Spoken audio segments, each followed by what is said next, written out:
Fred Film Radio, I'm David Martos. This is the 82nd edition of the Mostra di Venezia, and we're here with Julian Schnabel and Oscar Isaac. We're going to talk about In the Hand of Dante. Hello, Julian. How are you? I'm good. I know you're good. Oscar, hello. Oh, great. Hi. So I know we know you love artists and art, but why Dante? Why this particular book, Julian? Because it was one of the craziest and most impossible books I've ever read. Why is that? Well, did you see the movie? Yeah, of course. Okay. Well,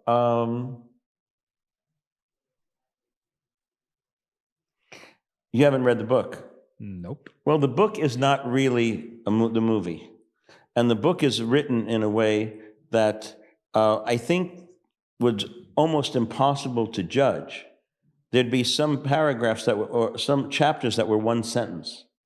You jump around in time. It was written in different languages. It was just, I think that what impressed me most was Nick Tosches' involvement with Dante. And I knew that if I was going to do this, I would have to come here, and I would have to go to Ravenna and Verona and all of these different libraries and walk through in Nick Tosches' steps to find what he had to find out in order to actually do the carbon-14 tracing, to have pieces of paper that would be written from the time that Dante wrote it.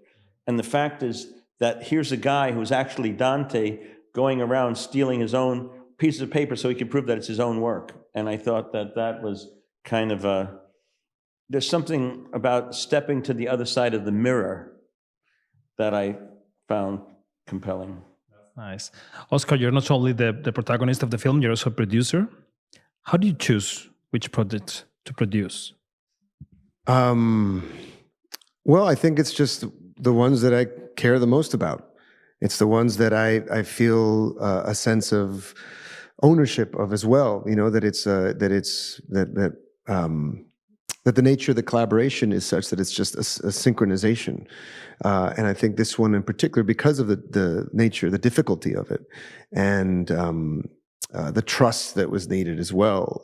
It was so exciting. It's a really fascinating character too. I mean, he was an amazing individual, Nick Tosches. I mean, he held these both elements of incredible curiosity and creativity with a dark, destructive force within him as well. He knew about the paper in Fabriano that was what Dante used. He knew all these things. He held all that in his mind, and then he'd disappear for 3 weeks on a bender, you know, and have to clean up. So he had these dueling elements to himself, and the idea of an artist in exile and him being fascinated by Dante, who made his masterpiece in exile and perhaps about exile, in el mezzo del camino de nostra vida, you know, in that moment, the dark wood, and having to enter it without any hope.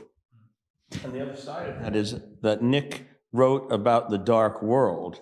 I mean, Nick was in the world of gangsters. Nick knew these people, okay? So he wrote about the contemporary world in the dark, and basically he took that journey. So when these guys are in black and white and they're scrounging around to try to find and turn this thing into money, not his reason his reason was he came back to find out if it was somebody messed with his work. But the people that are surrounding him, John Malkovich, Louis Conchelmi, Jerry Butler, I mean, their goal is to get money for this thing, and they'll go through the rings just to grab that, and they'll be all stuck there, and Dante will find a place for them. We only have one more minute. How would you describe Julian as a director on the set, Oscar? As a force of expression, and as someone who is, I don't want to say chasing after, but diving towards the unknown and the unplanned and in the moment of inspiration. It was someone to breathe with in the midst of all this wildness and this madness, and somebody who allowed and nurtured a space to just fall into the beauty of this wild movie. That's good. Sounds good. Well, that's a great thing to say, but I made a T-shirt that said, "We work without a net." That's what it felt like. It's been a pleasure, guys. Oscar Isaac, Julian Schnabel, director and actor of In the Hand of Dante here in Venice. Thank you very much. Thank you. This was an interview for Fred, the Festival Insider.